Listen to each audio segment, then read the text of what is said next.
Saint-Esprit, à toi ces 5 soirées et à toi ces instants. Que Jésus seul, pas un homme, pas un esprit, que Jésus seul soit glorifié. Et c'est au nom de Jésus, Père, que je t'ai ainsi prié. Et nous disons Amen.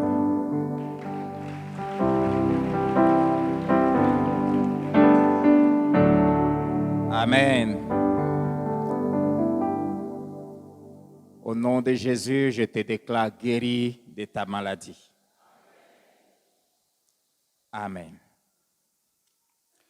Bonsoir à tous. Exode, chapitre 15, le verset 26.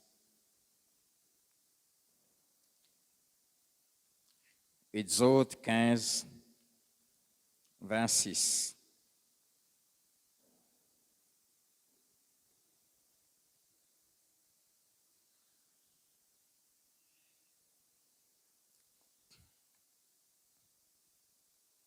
Je disais Exode 15, 26. Et nous lisons ensemble au nom du Seigneur.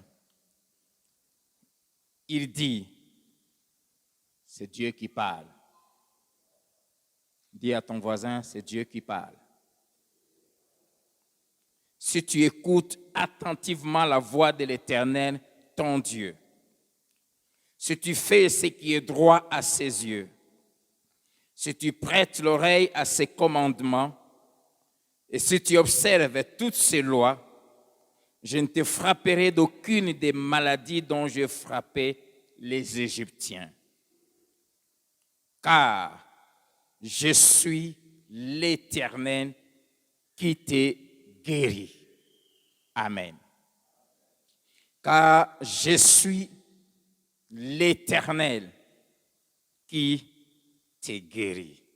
Si quelqu'un croit à ça, qu'il crie Amen. Tel est le thème de notre séminaire, un séminaire exceptionnel, parce que Dieu va accomplir tous les soirs ici cette parole. Ça ne sera pas seulement des théories, mais Dieu guérira tous les soirs ici. J'aimerais nous dire, bien-aimés, qu'il y a des choses que seul Dieu peut faire pour nous. Il y a des choses que seul Dieu peut faire pour nous. Et parmi ces choses, il y a la guérison de nos corps et de nos âmes. Seul Dieu guérit. Les médecins soignent, mais Dieu seul guérit. C'est-à-dire, Dieu seul ôte la maladie d'une manière définitive. Dieu seul offre une entière et totale guérison. Actes chapitre 3, verset 16. Après avoir fait marcher ce boîtier et que les gens sont venus, Pierre dit, c'est par la foi en son nom que son nom a raffermi celui que vous voyez et connaissez. C'est la foi en lui qui a donné à cet homme cette entière guérison en présence de vous tous. Je suis l'Éternel qui te guérit est une déclaration formelle de l'Éternel, notre Dieu et notre Père, celui qui a fait les cieux et la terre. Et cette déclaration formelle cache 3 vérités. La première, Dieu veut te dire et me dire que je vais te guérir. La deuxième, Dieu veut te dire et me dire que je suis le seul qui puisse le faire. Et la troisième, Dieu veut te dire et me dire que je vais le faire maintenant. Amen. C'est pour cela que c'est au présent. Je suis l'Éternel qui te guérit. Pas qui va te guérir, qui te guérit. Et il va le faire ce soir. Ces deux exemples entre ces deux personnages de la Bible prouvent que Dieu seul guérit. Le premier, il s'agit du roi Asa, qui s'était détourné de Dieu et qui est tombé gravement malade. Et dans 2 Chroniques 16, le verset 12, la Bible dit, Asa eut les pieds malades au point d'éprouver de grandes souffrances. Même pendant sa maladie, il ne chercha pas l'Éternel, mais il consulta les médecins. Même pendant sa maladie, il ne chercha pas l'Éternel, mais il consulta les médecins. Tandis que Ézéchias, dans Ésaïe 38, verset 1 à 5, la Bible dit, en ces temps-là, Ézéchias fut malade à mort, gravement malade, comme Asa, qui était aussi gravement malade.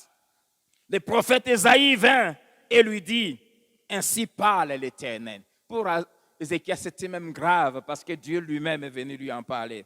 Donne tes ordres à ta maison, car tu vas mourir et tu ne vivras plus. Mais après avoir écouté cette parole, et sachant qu'il était gravement malade, la Bible dit, Ézéchias tourna son visage contre les murs et fit cette prière à l'Éternel. Il a prié. Et les résultats, verset 5, la Bible dit, alors que Ésaïe n'était pas encore sorti du palais royal, Dieu lui dit, va et dis à Ézéchias, ainsi parle l'Éternel. J'ai entendu ta prière. J'ai vu tes larmes. Voici, j'ajouterai à tes jours 15 années. Nous avons quelqu'un gravement malade, mais qui, au lieu de chercher celui qui guérit, va vers les médecins. Et un autre gravement malade, et à qui même Dieu dit que c'est fini pour toi. Mais il n'a même pas tenu compte de ses paroles. Il s'est retourné vers celui qui a le pouvoir de guérir. Et il a été guéri. Est-ce que Dieu est contre les médecins et la médecine? Non. Ces deux exemples nous montrent seulement que c'est Dieu seul qui guérit. Et qu'il faut, chaque fois quand on est malade, d'abord se tourner vers lui. Et il peut utiliser la médecine comme un des moyens qu'il dispose pour guérir. Parce que même la connaissance, quand le médecin vient de lui, il est le seul qui guérit. Avant d'aller plus loin, à partir de demain, aujourd'hui, j'aimerais répondre à cette question, pourquoi ce thème? Pourquoi cet enseignement? Pendant presque 3 semaines, le Saint-Esprit m'a bousculé, imposant cette parole. Je suis l'Éternel qui guérit. Et Dieu m'a dit, tu dois enseigner mon peuple parce que le plus grand problème qui m'empêche de guérir, c'est l'ignorance. Dans Jean chapitre 8, verset 32, Jésus a dit, vous connaîtrez la vérité et la vérité vous affranchira. J'aimerais nous dire, ça a déjà commencé. pendant tous ces 5 soirs, pendant que Dieu sera en train de nous enseigner, le Saint-Esprit sera en train de confirmer la parole par des guérisons sans bruit. Et ce soir, je vais poser 10 fondements que Dieu m'a ordonné de poser en rapport avec ces thèmes. Le premier, c'est que Dieu souffre de voir ses enfants croupir sous la domination du diable et de ses maladies, alors que la guérison a été déjà pourvue et elle est disponible. Dieu souffre dans son cœur de voir ses enfants croupir sous la domination du diable ainsi que de ses maladies, alors que la guérison a déjà été pourvue et qu'elle est disponible. Un peu comme Philippe, beaucoup vivent, dorment et marchent avec la guérison en eux, mais ils continuent à la chercher. Dans Jean 14, versets 8 à 9, Philippe dit à Jésus, « Seigneur, montre-nous le Père et cela nous suffit. » Étonné, Jésus lui dit, « Il y a si longtemps que je suis avec vous et tu ne m'as pas connu, Philippe. Celui qui m'a vu a vu le Père. Il y a si longtemps que je vis avec vous, tu ne m'as pas connu. » Et Dieu me dit, ce qui me fait mal, c'est que beaucoup portent en eux la guérison. Mais ils continuent à la chercher et ils ne jouissent pas. Deuxième fondement. Pourquoi cet enseignement? Parce que c'est la connaissance de la vérité qui a franchi. Et Dieu veut que nous ayons la connaissance de sa volonté en rapport avec la guérison divine. Parce que c'est la connaissance de la vérité qui a franchi. Et Dieu veut que nous ayons la connaissance de sa volonté par rapport à la guérison divine, afin que nous puissions en être délivrés en s'en servant, en utilisant cette guérison. Vous connaîtrez la vérité et la vérité vous affranchira. Troisième fondement, c'est parce que seule la foi produite par la connaissance de la parole de Christ, comme Romains 10, 17, il est dit, la foi vient de ce qu'on entend et ce qu'on entend vient de la parole de Christ. Seule la foi produite par la connaissance de la parole de Christ qui donne la guérison. C'est pour cela que Dieu m'a ordonné de nous enseigner pour que nous puissions acquérir cette connaissance qui va nous aider à proclamer nous-mêmes cette guérison.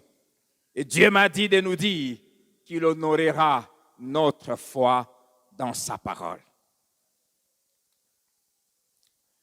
Quatrième fondement, pourquoi cet enseignement? C'est parce que la connaissance permet de bien prier afin qu'on soit exaucé.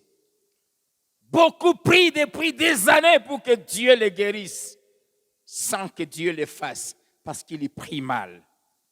Et Jacques, chapitre 4, verset 3, l'apôtre nous dit, de la part du Saint-Esprit, vous demandez et vous ne recevez pas parce que vous demandez mal. Et pourquoi plusieurs demandent mal? Parce qu'ils sont ignorants. Cinquième fondement. Dieu veut nous faire savoir. Pourquoi cet enseignement? C'est pour nous faire savoir que Dieu veut que nous soyons tous en bonne santé. Dieu veut que nous soyons tous en bonne santé. 3 Jean 2, il n'y a qu'un seul chapitre, 3 Jean chapitre 1, verset 2. La Bible déclare clairement, je souhaite J'aime la version qui dit, je désire. Je veux que tu prospères à tous égards et que tu sois. Pas que tu pas au futur, que tu sois en bonne santé. Amen. Dieu veut. Et dans Matthieu 8, les versets 2 à 3, la Bible nous parle d'un lépreux qui s'étant approché, se prosternant devant Jésus et dit, Seigneur, si tu le veux, tu peux me rendre pur. Pourquoi il a dit si tu le veux? C'est parce qu'il savait que Dieu avait le pouvoir de le faire. Le pouvoir était là. Et que ça ne dépendait que de son vouloir. Et il dit, Seigneur, si tu le veux, tu peux me rendre pur. Jésus étendit sa main, le toucha et dit, je le veux, sois pur. Aussitôt, il fut purifié de sa lèpre. Et Dieu m'a chargé de nous dire ce soir, et je vais le répéter pendant ces 5 jours, qu'il veut que tu sois guéri.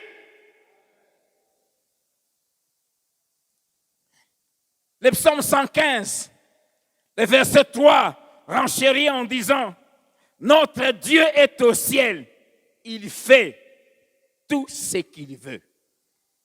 Il fait quoi? Tout ce qu'il veut. Alors que Dieu veut que tu sois comment? Guéri. Alors si Dieu veut que tu sois guéri, la Bible dit tout ce que Dieu veut, il le fait. C'est pour cela qu'il va te guérir. Parce qu'il veut que tu sois guéri. Amen.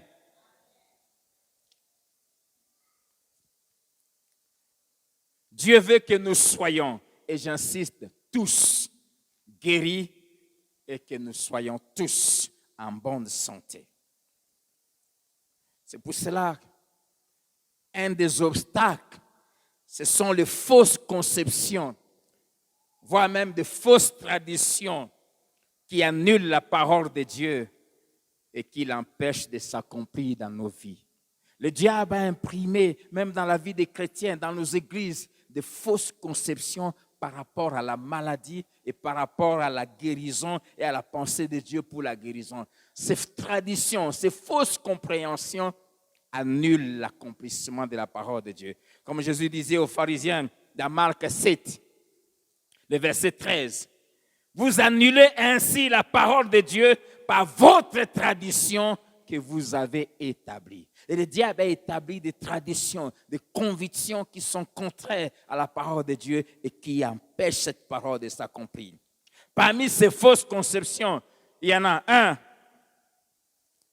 Il y a des gens qui disent, Dieu veut que certains de ses enfants souffrent des maladies et qu'aussi tous ne sont pas destinés à être guéris. Parce que les guérisons n'entrent pas plutôt dans la volonté de Dieu. Et souvent, ils évoquent cette parole de 2 Corinthiens 12, chapitre 7, où Paul dit, pour que je ne sois pas enflé d'orgueil, il m'a été mis une écharde de Satan pour me souffleter. Et j'ai prié le Seigneur pendant 3 fois et il m'a dit, ma grâce te suffit. Beaucoup comprennent mal cette parole et disent qu'il y a des maladies que Dieu ne guérit pas. Dieu permet qu'on ait certaines maladies et que toutes les maladies ne peuvent pas être guéries. J'aimerais nous dire que Dieu veut que tous les hommes soient guéris. Si les gens ne sont pas guéris, si tant de chrétiens sont malades, ce n'est pas le problème de Dieu. Dans Matthieu 17, versets 19 à 20, répondant à cette question de 10 disciples qui n'avaient pas pu chasser ces démons pour guérir cet enfant, Jésus leur dit, c'est à cause de la dureté de votre cœur, c'est à cause de votre incrédulité. Et deuxièmement, il dit, c'est parce que vous ignoriez comment procéder dans ces cas. Il a dit, cette espèce ne sort que par la prière et le jeûne. Voilà les 2 obstacles. L'incrédulité.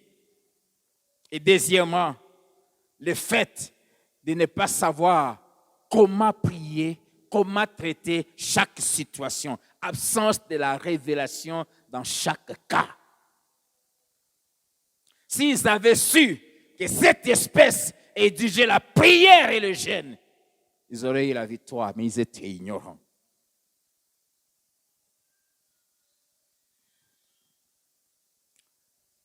Or, la Bible nous dit que Christ est venu pour faire la volonté de Dieu, pour accomplir la volonté de son Père. Or, la volonté de son Père, c'est que tous les malades soient guéris. Ce qui veut dire que la guérison de tous est la volonté de Dieu.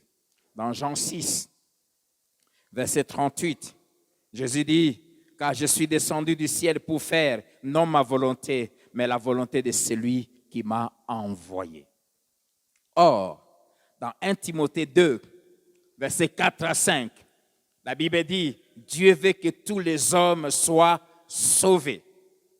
Le mot sauver, je l'ai expliqué il y a 2 mercredis ici, veut aussi dire guérir. Dans Hébreux 10, le verset 7, rappelant la prophétie, la parole de Christ, dite par David, il dit, j'ai dit, voici, je viens pour faire, ô Dieu, ta volonté. Or, la Bible dit que Jésus guérissait tous les malades. Enfants de Dieu, je nous encourage à bien lire notre Bible. Jésus guérissait tous les malades. Matthieu chapitre 8, verset 16.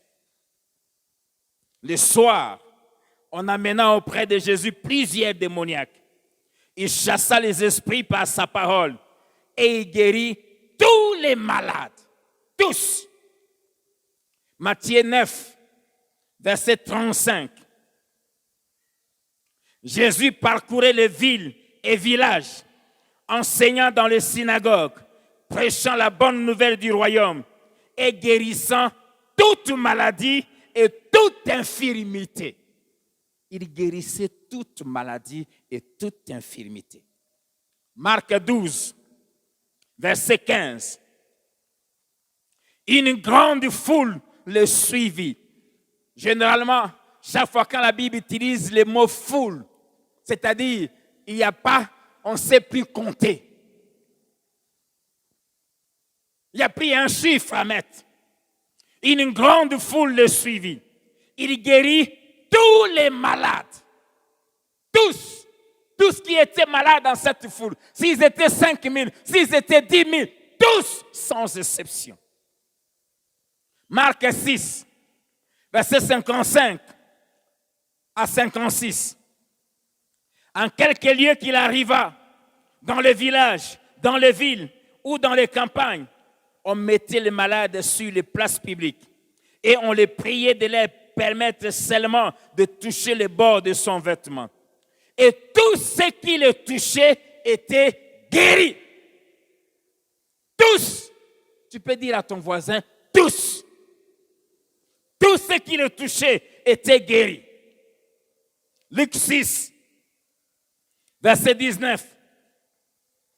Et toute la foule cherchait à le toucher, parce qu'une force sortait de lui et les guérissait tous. Alléluia. Tous. Actes chapitre 10, verset 38. Parlant à Corneille et à sa maison, Pierre leur dit, vous savez comment Dieu avait oint du Saint-Esprit et de force Jésus de Nazareth, qui allait de lieu en lieu, faisant du bien et guérissant tous ceux qui étaient sous l'empire du diable, car Dieu était avec lui. Il guérissait tous. Les apôtres ont accompli la même volonté du Seigneur en faisant exactement ce que Jésus faisait. Actes chapitre 5. Je reviendrai beaucoup sur ces passages. Versets 15 à 16. En sorte qu'on apportait les malades dans les rues et qu'on les plaçait sur des lits et des couchettes afin que, lorsque Pierre passerait, son ombre au moins couvrit quelqu'un d'eux. La multitude accourait aussi des villes voisines à Jérusalem, amenant des malades et des gens tourmentés par des esprits impurs. Écoutez la suite. Et tous étaient guéris. Alléluia. Tous, sans aucune exception.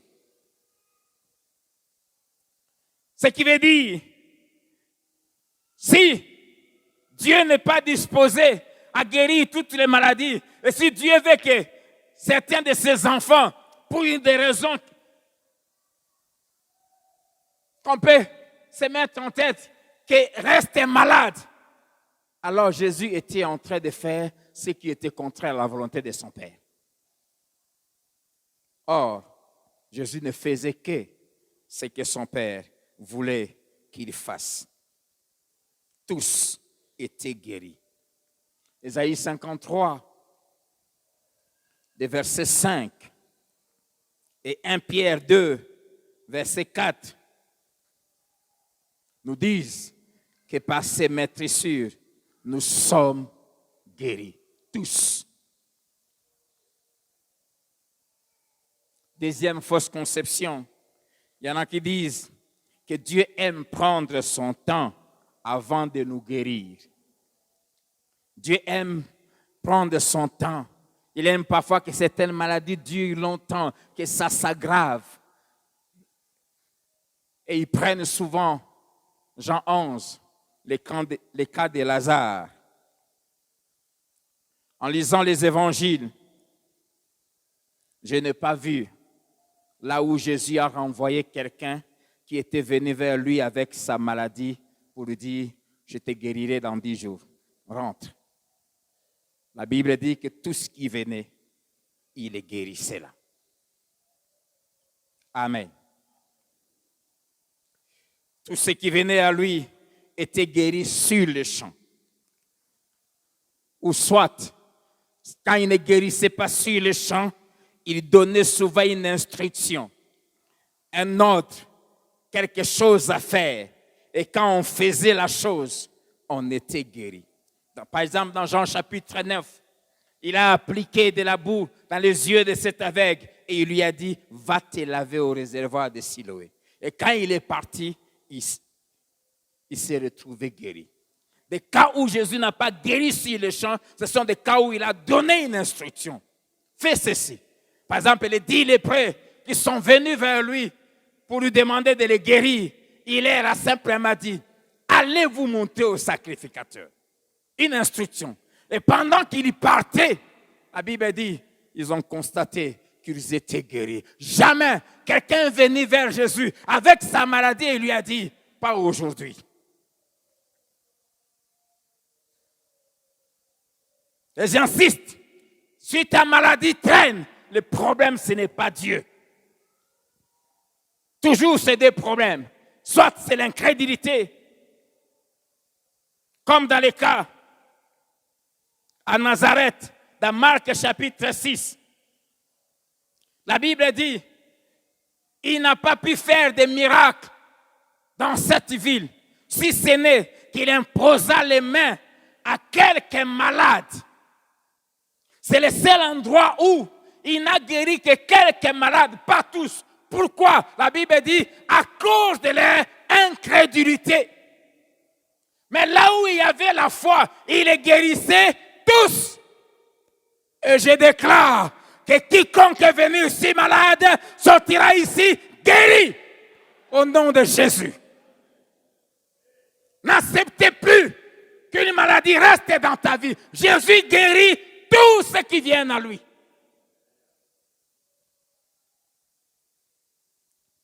Et le deuxième problème, comme je l'ai dit, c'est toujours l'ignorance de ce qu'il faut faire, de comment le faire et de quand le faire dans chaque cas. Aussi, troisième raison qui fait que plusieurs ne sont pas guéris, c'est la petitesse de leur foi.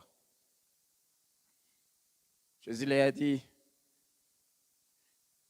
pourquoi nous n'avons pas pu guérir? Jésus dit, c'est à cause de votre incrédulité. Et Jésus dit, dans Matthieu 17, verset 20, c'est à cause de votre incrédulité. Leur dit Jésus, je vous le dis en vérité, si vous aviez de la foi comme un grain de sénévé, vous diriez à cette montagne, transporte-toi d'ici là. Vous direz à cette montagne, transporte-toi d'ici là, et elle se transporterait. Et il ajoute, rien ne vous serait impossible. Il dit, rien ne vous résisterait.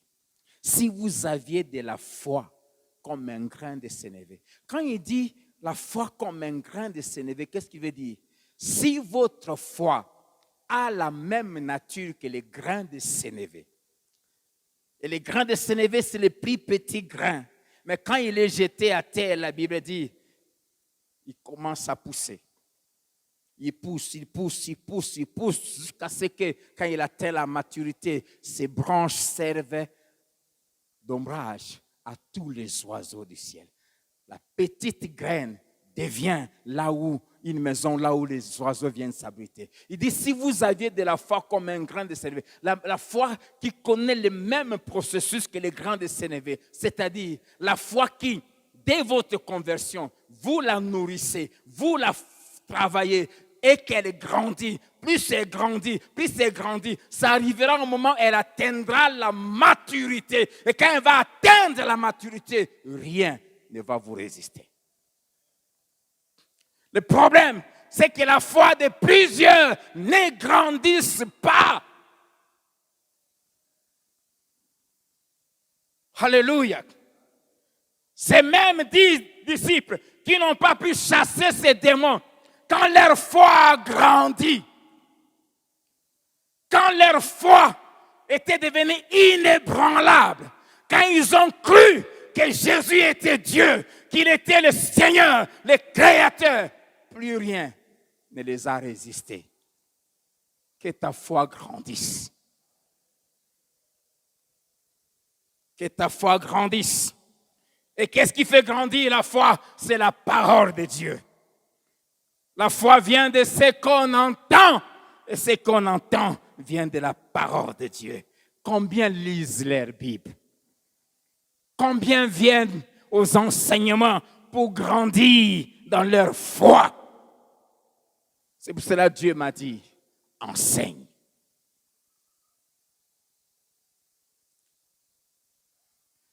Troisième fausse conception, c'est que plusieurs disent, si je suis juste, la maladie fera partie de ma vie. Et ils prennent le psaume 34, verset 20, où la Bible dit, le malheur atteint souvent les justes, mais l'Éternel en délivre toujours. Les malheurs dont il est question, ce sont les épreuves provoquées par notre foi. Ce n'est pas la maladie. Il n'est pas question de maladie. Quatrième fausse conception. Plusieurs disent, Dieu châtie ses enfants par la maladie.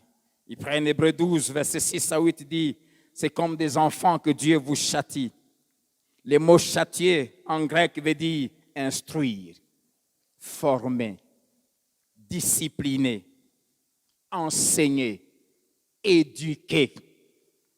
Et pour t'éduquer, Dieu n'a pas besoin de t'infliger une maladie. Du reste, on va voir, la maladie ne vient jamais de Dieu.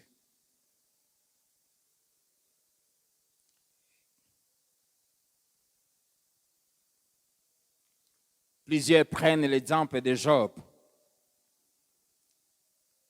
Dieu n'avait pas frappé Job de la maladie. Amen.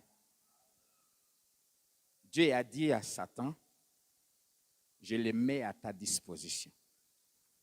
Et il a fixé une limite. Ne touche pas à son âme. Mais c'est Satan qui a fait frapper Job. La Bible dit, le diable se retira de la présence de Dieu et il frappa Job d'un ulcère. La seule chose que Dieu fait, c'est d'enlever la protection. Du reste, souvent, Dieu enlève la protection à cause du péché. Remarquez, quand Satan est venu chez Dieu, quand Dieu lui pose la question, as-tu remarqué mon serviteur Job? Satan lui-même dit à Dieu, ne l'as-tu pas protégé? Lui, sa maison et ses biens, et tu ne me permets pas de le toucher. Il dit, et il demande à Dieu, il dit, permets simplement de toucher à sa vie. Il dit, autorise-moi, enlève cette protection que tu mets. Permets-moi de le toucher et tu verras comment il va t'abandonner. Dieu ne frappe jamais ses enfants des maladies. Amen. C'est pour cela qu'ôter au temps de nos vies les péchés. Dans Nombre 23, versets 8 à 9, 20 à 24, ce faux prophète que Balak avait fait venir pour maudire Israël, il dit, c'est un peuple qui a sa demeure à part. Il est béni, je ne peux pas le maudire. Dieu ne voit pas d'iniquité en lui. Personne ne peut le toucher. Mais avant de partir, il va dire à Balak, si tu veux toucher ces peuples, entraîne-les dans le péché et tu pourras les toucher. Et c'est ce qui était arrivé.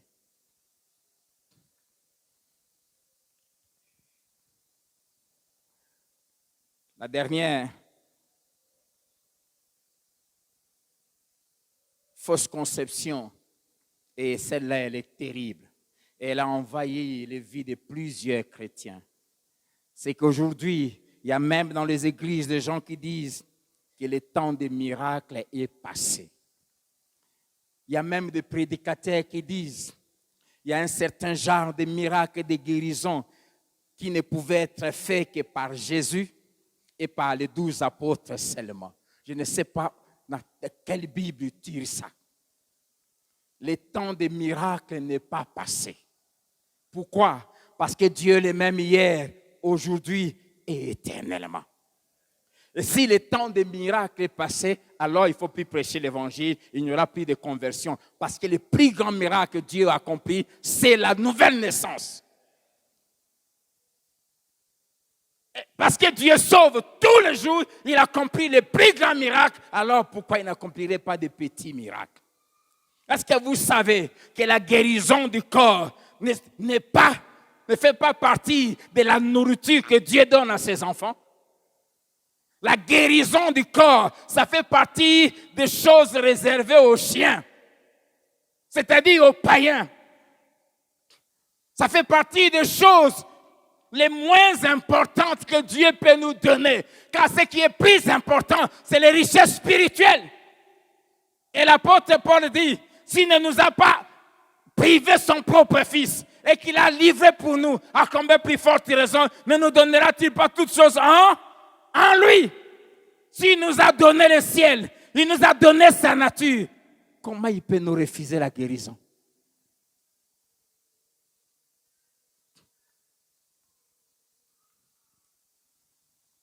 Le temps des miracles n'est pas passé. Parce que si le temps des miracles est passé, alors la foi n'a plus sa raison d'être. C'est pour cela, bien-aimés, il faut croire Dieu. Croire Dieu, c'est ça, toucher Dieu. Marc 6, verset 56, la Bible dit, tout ce qui le touchait était guéri. Y a-t-il quelqu'un qui croit à ça? Tout ce qui le touchait était guéri. Dieu ne veut pas qu'on quitte la terre tôt. Dieu veut qu'on vieillisse. Et la maladie fait partie des choses qui contrecarrent cette volonté de Dieu de nous voir vieillir. Écoutez ce que la Bible dit. Job 5, versets 24 à 27. Tu jouiras du bonheur sous ta tente. Tu trouveras tes troupeaux au complet. Tu verras ta postérité s'accroître et tes rejetons se multiplier comme l'herbe des champs. Tu entreras au sépulcre dans la vieillesse, comme on emporte une gerbe en son temps, quand elle a vieilli, quand elle ne sert plus à rien. Tu entreras au sépulcre dans la vieillesse. Et verset 27. Voilà ce que nous avons reconnu. Voilà ce qui est vrai, ce qui doit se faire, ce qui doit s'accomplir. Entrer dans les sépulcres, dans la vieillesse. Bien-aimés, Dieu veut, qu'on soit sauvé, c'est-à-dire qu'on ait la vie éternelle. Et 2, qu'on soit tous en bonne santé. Psaume 103, le verset 3. Psaume 103, le verset 3, la Bible dit, c'est lui qui pardonne toutes tes iniquités, qui guérit toutes tes maladies. Amen. Dieu pardonne certaines de nos iniquités, toutes nos iniquités. Le pardon des péchés nous permet d'entrer au ciel. Amen. Est-ce qu'il y a quelqu'un qui croit que Dieu pardonne tous les péchés? Mais Dieu ne s'arrête pas là. Jésus n'est pas venu simplement pour nous introduire au ciel. Mais il dit aussi, c'est lui qui guérit toutes tes. Il veut nous introduire au ciel, mais il veut aussi régler nos problèmes terrestres. Amen. Dieu s'occupe des affaires spirituelles, il s'occupe aussi des affaires humaines. Il pardonne toutes nos iniquités, mais il guérit aussi toutes tes maladies. Y a-t-il quelqu'un qui croit que Dieu guérit l'hypertension? C'est faux. Oh, c'est une maladie incurable. C'est faux. Il n'y a pas de maladie incurable en Christ. Il guérit toutes tes maladies.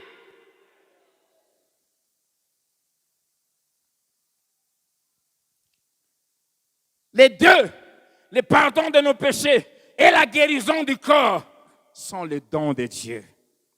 Et dans Isaïe 53, 4 à 5, annonçant ce que Christ allait accomplir, il a dit, ce sont nos souffrances qu'il a portées.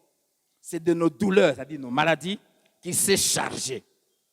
Il était blessé pour nos péchés, brisé pour nos iniquités. Il a fait les deux choses que David dit dans le psaume 103, verset 3.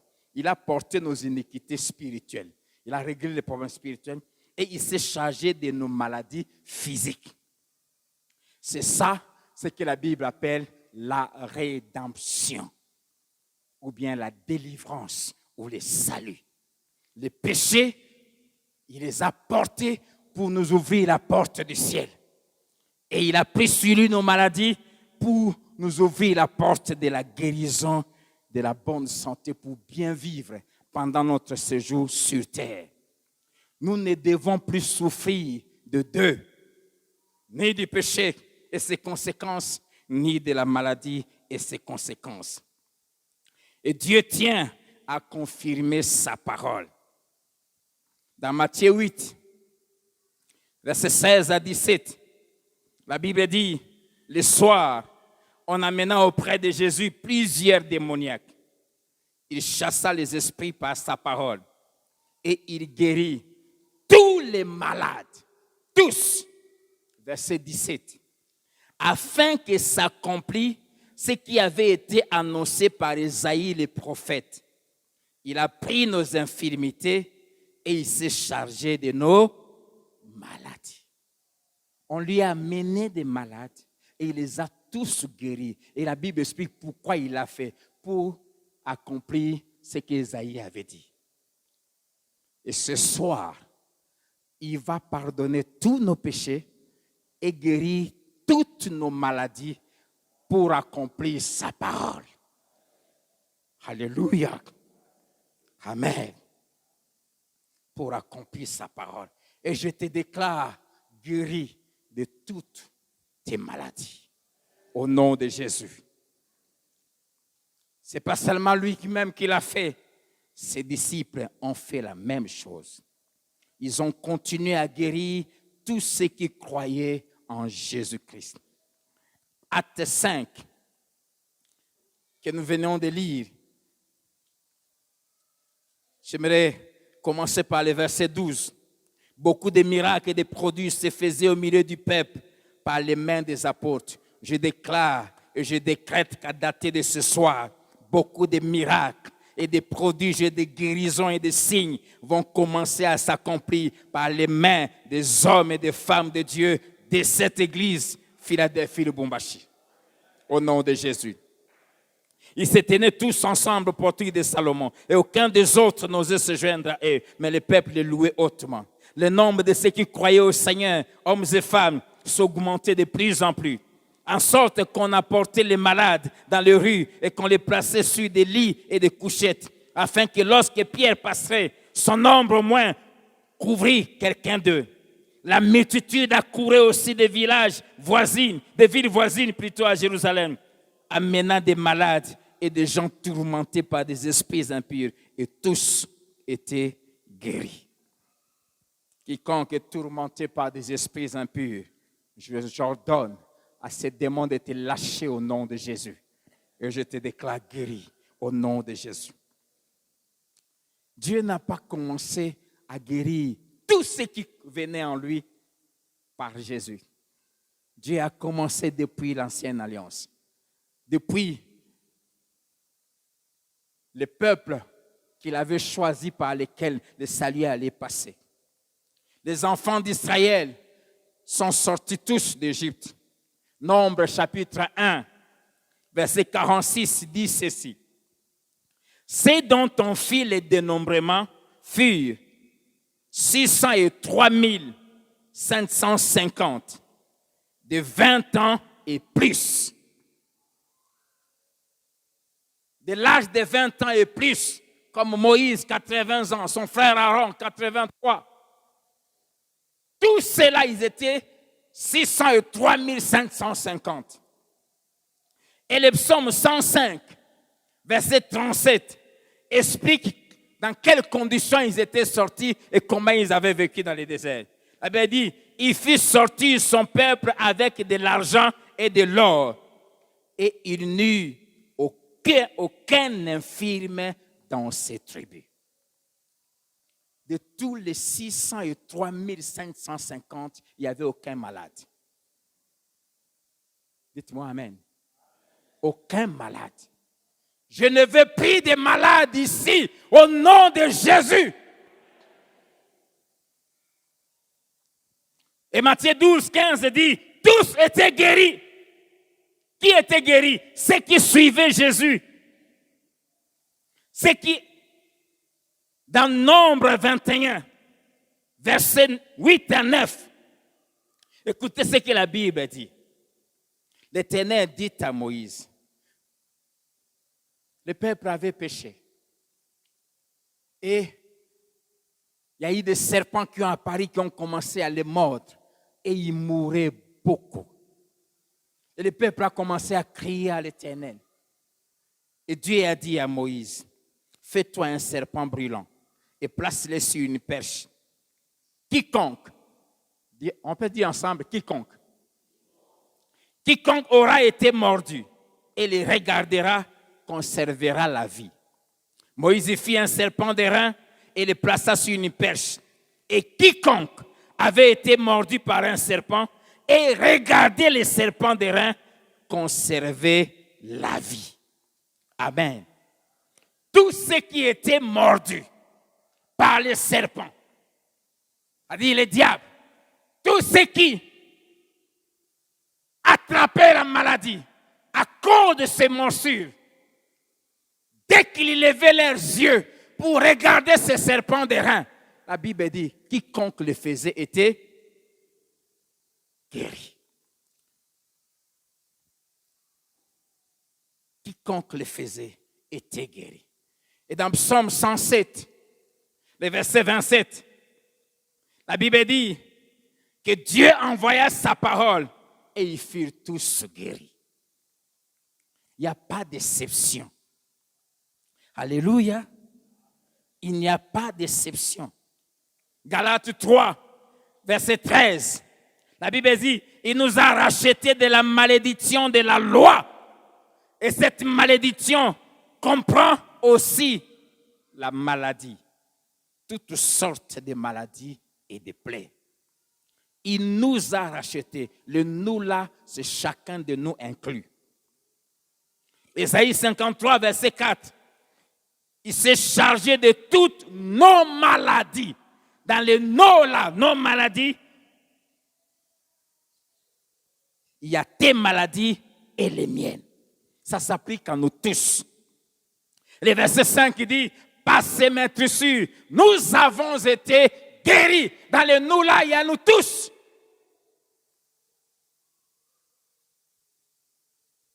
C'est pour cela, ôte le seul obstacle qui est l'incrédulité, pour que tous soient guéris.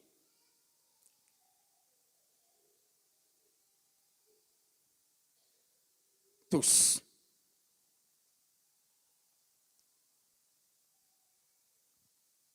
Quiconque levait les yeux. Jésus a dit, de la même manière que Moïse avait élevé les serpents d'airain dans le désert, de même, le Fils de l'homme sera élevé, et quiconque regardera au Fils de l'homme sera sauvé. En disant, de la même manière que Moïse avait élevé le serpent d'airain, le Fils de l'homme sera élevé. Celui qui veut dire, celui qui va regarder au Fils de l'homme connaîtra le même résultat qu'avaient connu ceux qui regardaient le serpent d'airain. Amen. Et je nous annonce que le Fils de l'homme a déjà été souverainement élevé. Il est assis à la droite du Père et il y règne. Tous étaient guéris. Les mots tous cachent 13 vérités que j'aimerais nous donner. 13 vérités qui sont en rapport avec tous. Premièrement, tous veut dire que c'est la volonté de Dieu. Que tous soient guéris. Deuxièmement, tous, c'est la norme du ministère de Jésus. Le ministère de Jésus guérissait tous les malades. Troisièmement, tous, c'est ce que Jésus veut que tout chrétien accomplisse. Dans Jean 14, verset 12, il dit en vérité, je vous le dis, celui qui croit en moi fera aussi les œuvres que j'ai faites. Tous, quatrièmement veut dire, c'est ce que Jésus a enseigné jusqu'à ce qu'ils soient enlevés. Dans Actes chapitre 1, verset 1 à 2, Luc dit à Théophile, j'ai parlé dans mon premier livre de tout ce que Jésus a commencé de faire et d'enseigner dès le commencement jusqu'à son enlèvement. Et qu'est-ce que Jésus avait commencé de faire? Il allait de lieu en lieu et guérissait tous les malades.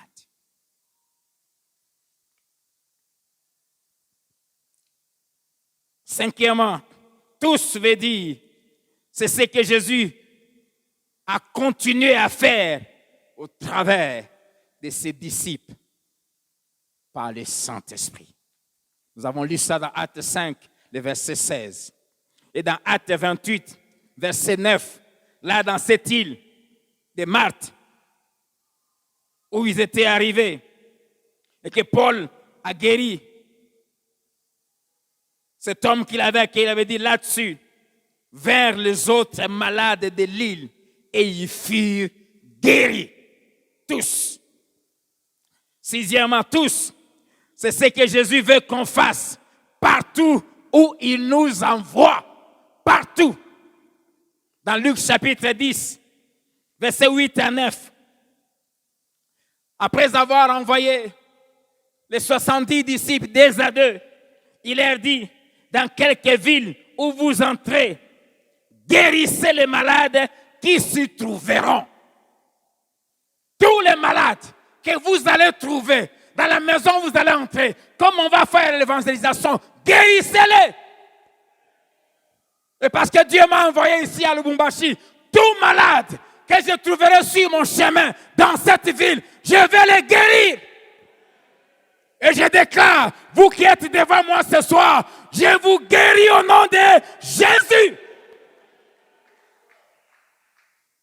C'est l'ordre qu'il m'a donné. Partout où je vais aller, Je dois guérir tout malade que je vais trouver en cet endroit. C'est pour cela, pendant l'évangélisation, n'hésitez pas à imposer les mains.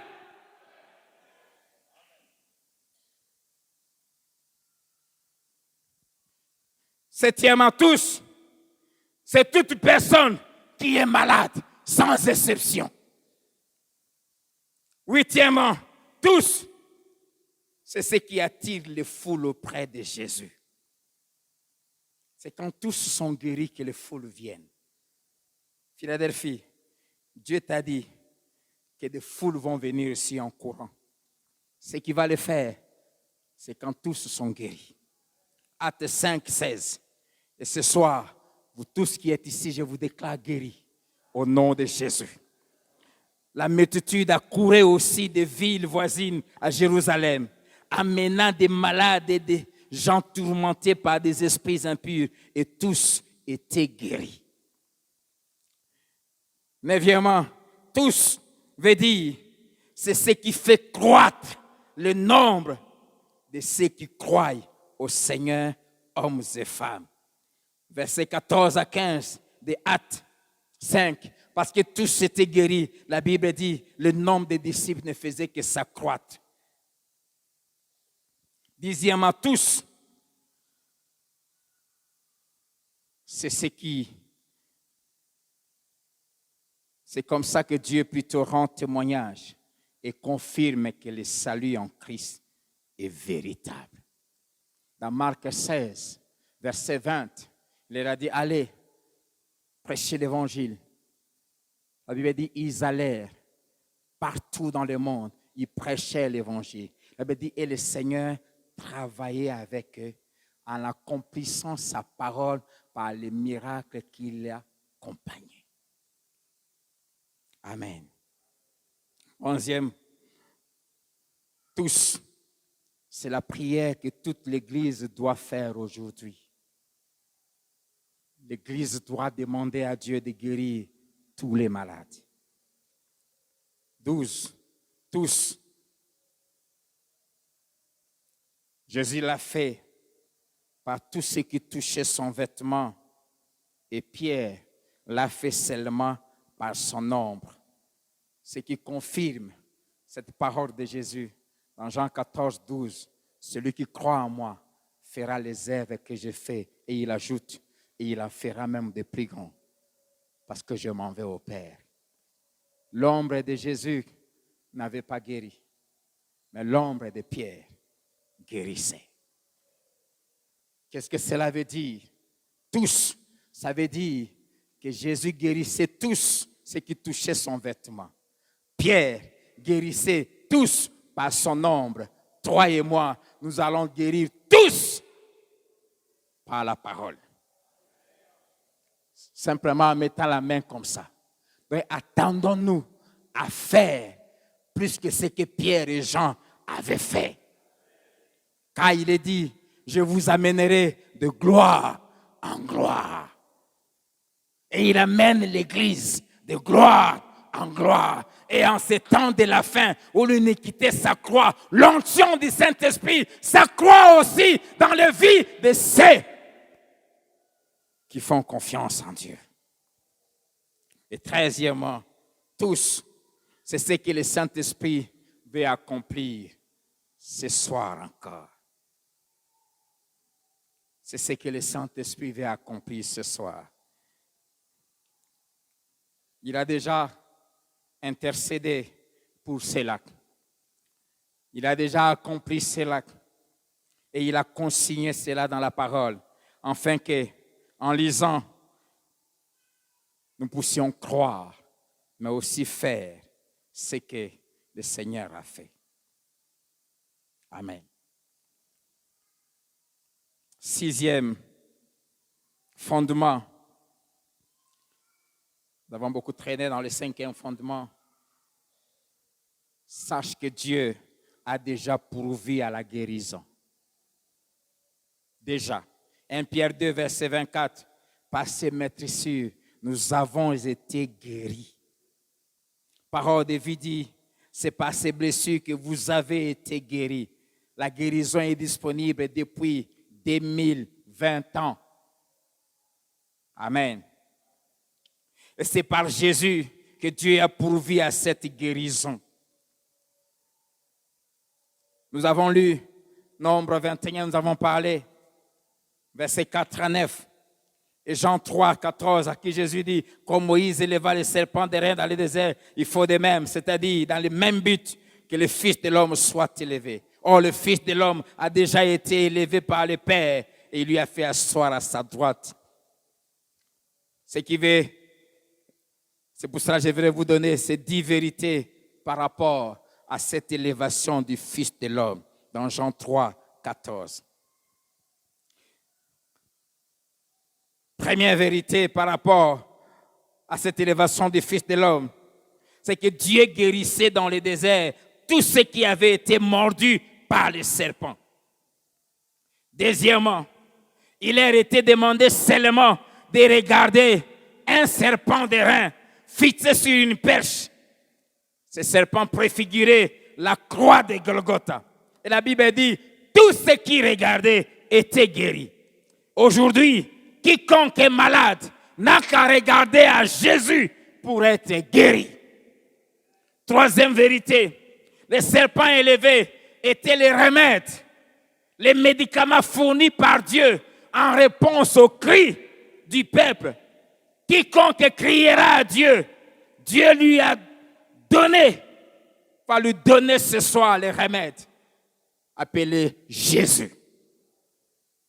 Quatrième vérité, les remèdes étaient pour quiconque avait été mordu. Aujourd'hui, la guérison est pour quiconque croit en Jésus-Christ. Cinquième vérité, ces remèdes donnés à la fois, 1, le pardon du péché, et 2, la guérison du corps. Et en Jésus, Dieu nous a donné le pardon de nos péchés, aussi la guérison de nos corps. Sixième vérité, chaque personne mordue devait simplement regarder au remède, les serpents qui étaient élevés.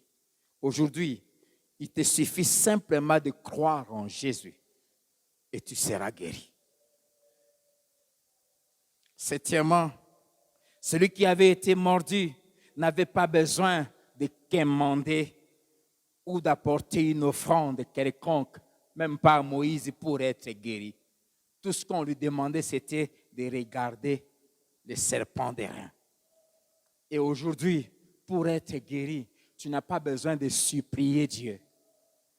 Si ta guérison tarde parce que tu pries mal, tu supplies Dieu pour ce qu'il t'a déjà donné. Pour être guéri, tu n'as pas besoin d'apporter une offrande au pasteur. Pasteur, je t'apporte cette offrande pour que tu pries pour moi, pour que tu sois guéri. Non. Pour être guéri, il te suffit simplement de croire. Quiconque lèvera ses yeux et regardera ce serpent sera guéri. Et de la même manière, quiconque croit est sauvé et guéri. Alors arrête de dire, Seigneur, je t'en supplie, guéris-moi. Huitième vérité, ce n'était pas Moïse qu'il devait regarder, mais les serpents d'airain. Et aujourd'hui, ce n'est pas au pasteur qu'il faut regarder, ce n'est pas au prophète, ce n'est pas au bishop qu'il faut regarder, ce n'est pas à la religion, c'est à Jésus.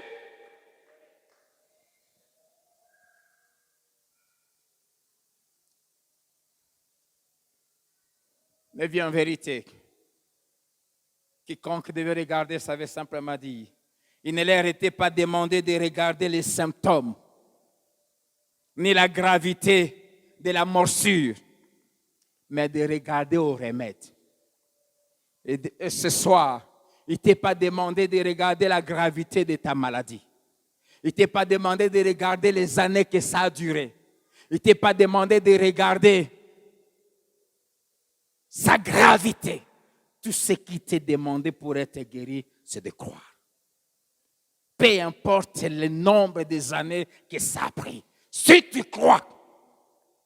Et dixième vérité, quiconque aura été mordu et regardé les serpents conservera la vie.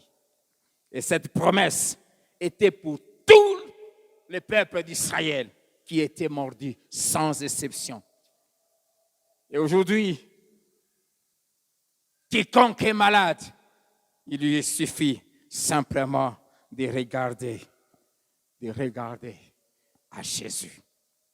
Septième fondement, sache que Jésus a déjà subi la condamnation à ta place. Il a souffert toutes tes maladies à la croix pendant 3 heures, suspendu entre ciel et terre, endurant toutes les conséquences et toutes tes maladies. Et Dieu, étant juste, il ne peut plus accepter que toi et moi, nous puissions souffrir de choses que Jésus a déjà souffert pour nous.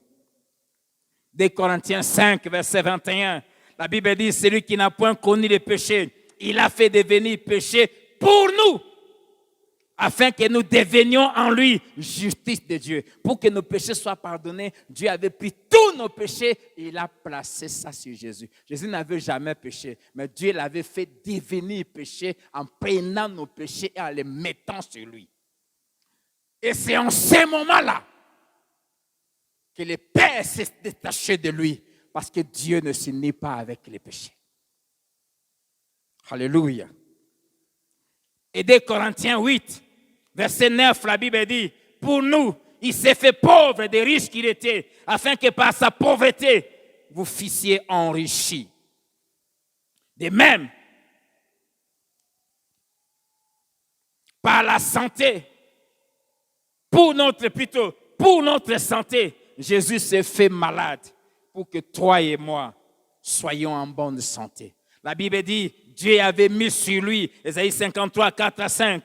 Cependant, ce sont nos souffrances qu'il a portées, c'est de nos douleurs qu'il s'est chargé.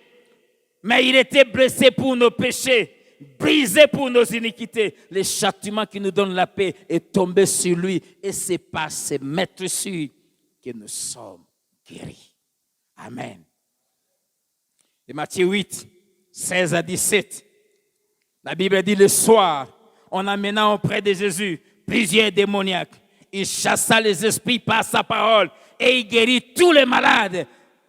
Je relis encore ce passage, afin que s'accomplisse ce qui avait été annoncé par Ésaïe, le prophète. Qu'est-ce qu'il avait annoncé? Il a pris nos infirmités, il s'est chargé de nos maladies. Si tu souffres d'un cancer, sache que Jésus l'avait déjà souffert à la croix. Toute maladie.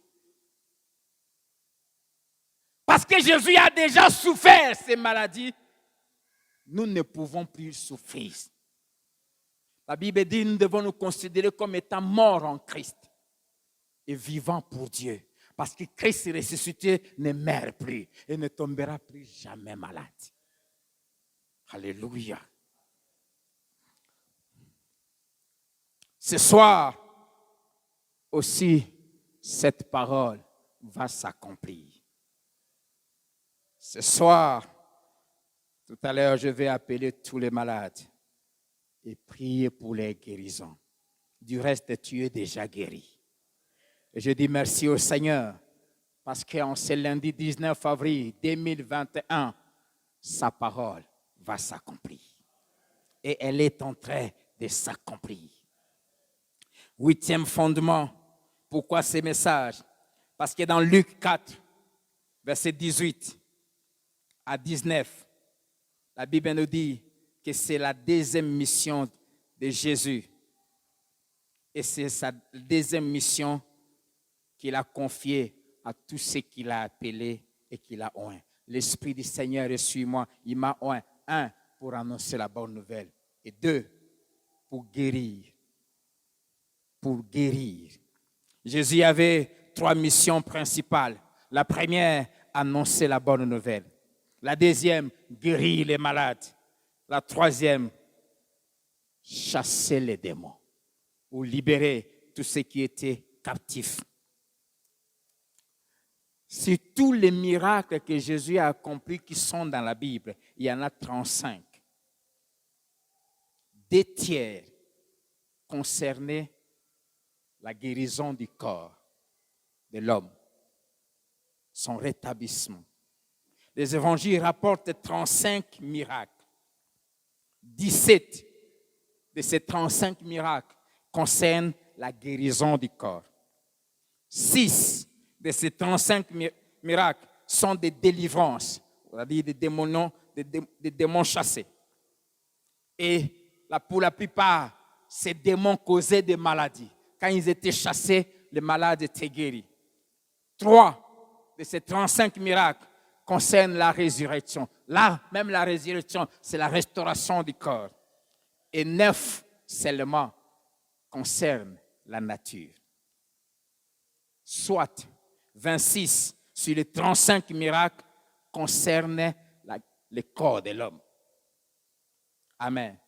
Soit 75% des miracles de Jésus concernaient le corps de l'homme. Pour voir l'importance que Jésus attachait à la guérison du corps. Amen. Il guérissait tous les malades.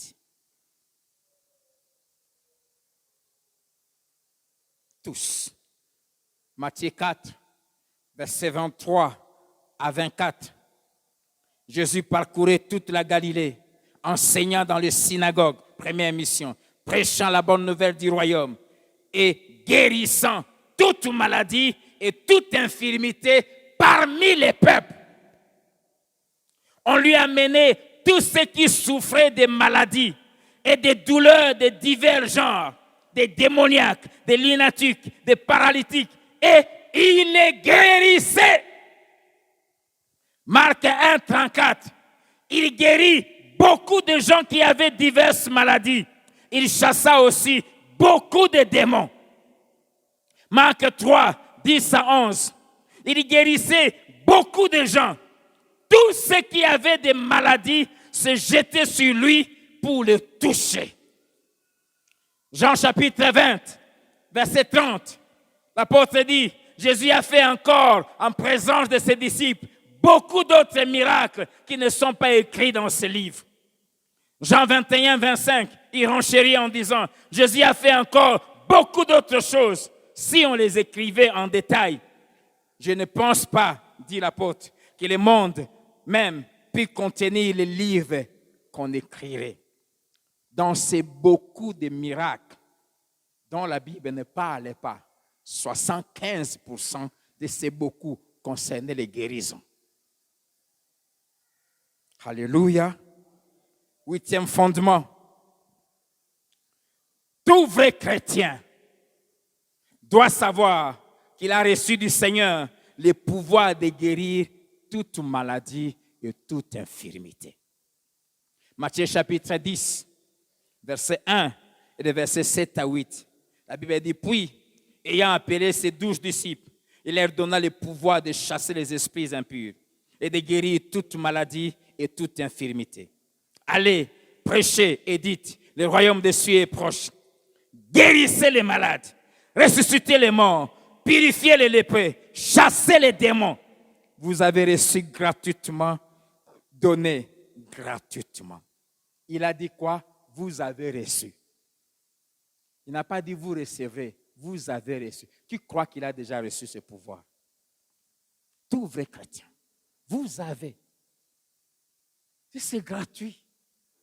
Et il nous demande aussi de faire quoi? De donner. Prêchez l'évangile et guérissez les malades. Luc 9, verset 1.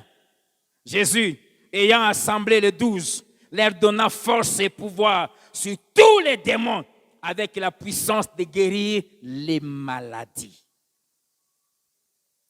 Mais, Luc chapitre 10, verset 1 et le verset 9, la Bible dit, le Seigneur désigna encore 70 autres disciples et il les envoya dans les villes où lui-même n'était pas allé. Amen. Dans les 70, là, il y a toi et moi. Jésus ne pouvait pas venir ici à Lubumbashi. C'est pour ça qu'il m'a envoyé ici. Jésus ne pouvait pas aller à Kasumbalesa, c'est pour ça qu'il va t'envoyer toi. Jésus ne pouvait pas aller dans tous les quartiers de Lubumbashi. C'est pour cela qu'il va t'envoyer toi et moi. Il les envoya là où lui-même devait aller, mais il n'est pas allé. Amen. Et en les envoyant, il leur a dit, guérissez les malades qui s'y trouveront. Alléluia. 3 choses à faire. 1, prêcher l'évangile. 2, guérir les malades. 3, chasser les démons. Quiconque est possédé ou oppressé, je chasse ces démons au nom de Jésus. Marc 16, verset 15, le verset 18 et le verset 20. La Bible dit, puis il leur dit, allez par tout le monde et prêchez la bonne nouvelle à toute la création. Voici les miracles qui accompagneront ceux qui auront cru. À mon nom, ils imposeront les mains aux malades et les malades seront quoi? Guéris.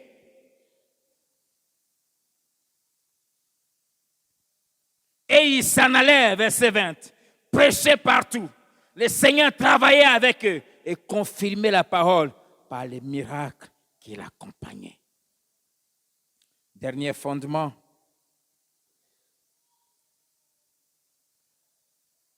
Pourquoi ces messages? C'est parce que les gens viennent à l'église pour 2 buts. Quand vous voyez les gens venir ici, c'est pour 2 buts. Premièrement, pour écouter la parole de Dieu, c'est-à-dire pour aller au ciel. Et deuxièmement, pour être guéri de leurs maladies, c'est-à-dire trouver des solutions aux problèmes de la terre. Luc chapitre 5, verset 15. Luc 5, verset 15, la Bible dit, sa renommée se répandait de plus en plus. Et les gens venaient en foule pour, 1, l'entendre. 2, pour être guéris de leurs maladies. Luc chapitre 6, verset 17. Une multitude de peuples de toute la Judée, de Jérusalem et de la contrée maritime de Tyr et de Sidon. Ils étaient venus pour l'entendre et 2, pour être guéris de leurs maladies. Quand les gens viennent à l'église, c'est pour ces 2 choses. Entendre la parole pour aller au ciel et deuxièmement pour être guéri. C'est pour cela que l'église doit accomplir les 2 choses. Et j'aimerais insister. Pourquoi plusieurs ne sont pas guéris? Parce qu'ils inversent les priorités. Si tu viens à Jésus, viens d'abord pour aller au ciel. Amen. Et ensuite, pour trouver des solutions à tes problèmes terrestres. Mais si tu inverses les rôles, tu ne trouveras rien. Tous ceux qui viennent à l'église pour être guéris d'abord n'auront pas la guérison. Tous ceux qui viennent à l'église pour avoir le mariage, pour avoir la richesse, pour chercher du travail, Dieu ne donnera pas. On venait vers lui, 1, pour l'entendre d'abord. Pourquoi es-tu ici ce soir? Pour entendre, pour écouter sa parole, pour aller au ciel, pour être sauvé. Et puis après, pour être guéri. C'est comme ça que Dieu fonctionne. N'inverse pas les rôles. Chaque fois que nous venons vers lui, pour lui et son royaume, nous trouvons ce que nous n'avons pas demandé. Il y avait une foule qui était venue vers Jésus. Ils sont restés de là pendant 3 jours et 3 nuits au pied de Jésus. Et Jésus a fait 3 jours et 3 nuits ne faisant que les enseigner. Et ils n'étaient pas fatigués. Le 3e jour vers le soir, Jésus lui-même appelle les 12 et dit, ça fait 3 jours que ces gens sont ici avec moi. 3 jours, ils n'ont pas mangé. Si je leur demande de rentrer à jeûne, les forces vont leur manquer en route. Parce que plusieurs d'entre eux viennent de très loin. Et les disciples ont dit, mais où est-ce qu'on va trouver dans ces lieux déserts de quoi leur donner? Mais qu'est-ce que vous avez apporté? Jésus va se préoccuper de tes besoins terrestres s'il trouve que tu viens pour lui et pour son royaume. Et quiconque vient à Jésus pour l'écouter, il sera aussi guéri de toutes ses maladies. Alléluia. C'est ce que lui-même nous dit dans Matthieu 6, 33. Cherchez premièrement le royaume et la justice de Dieu. Et toutes ces choses vous seront données. Amen. Amen.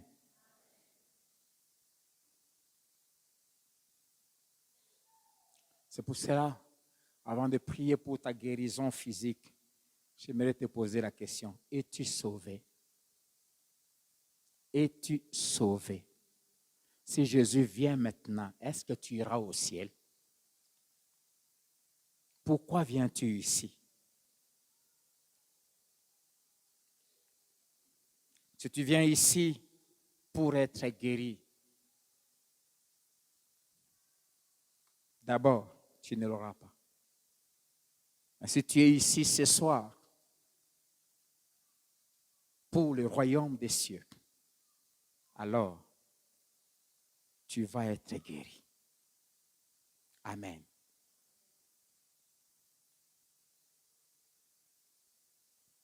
Y a-t-il quelqu'un qui est sauvé, qui a déjà donné sa vie à Jésus? Si tu es déjà sauvé et que tu as une maladie dans ton corps, lève-toi.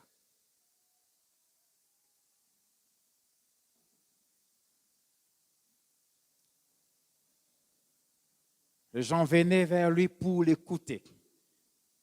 Si tu viens ici pour l'écouter, si tu es déjà enfant de Dieu et dans ton corps, il y a quelque chose qui te dérange.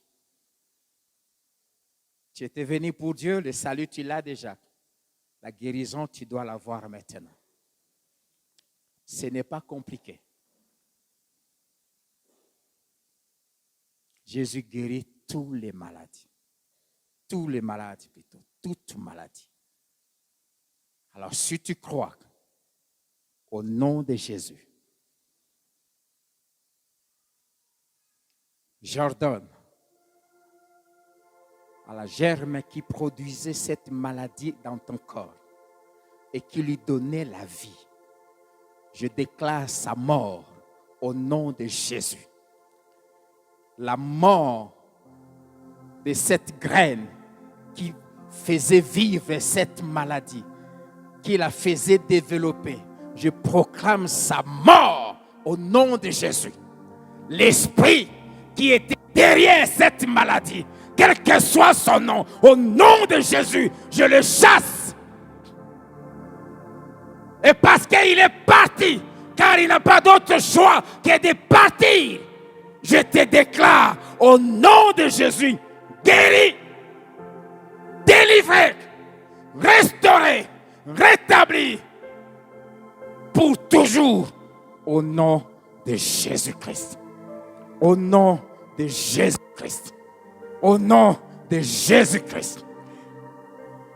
Acclamons le Seigneur, car tu es guéri.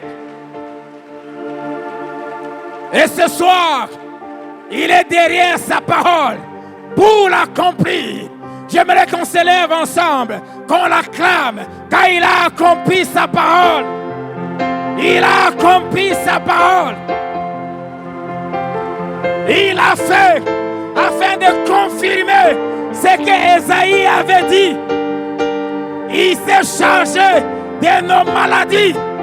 Et ce soir, nous sommes guéris. Tu es guéri. Tu es guéri. Tu es guéri.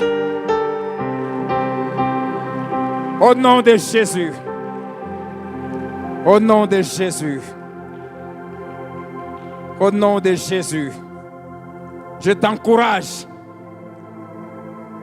Si tu veux vérifier, va faire le test demain. Tu es guéri. Seigneur, merci. Merci car tu confirmes ta parole. Bénis et sanctifie nos offrandes et nos dîmes au nom de Jésus. Amen.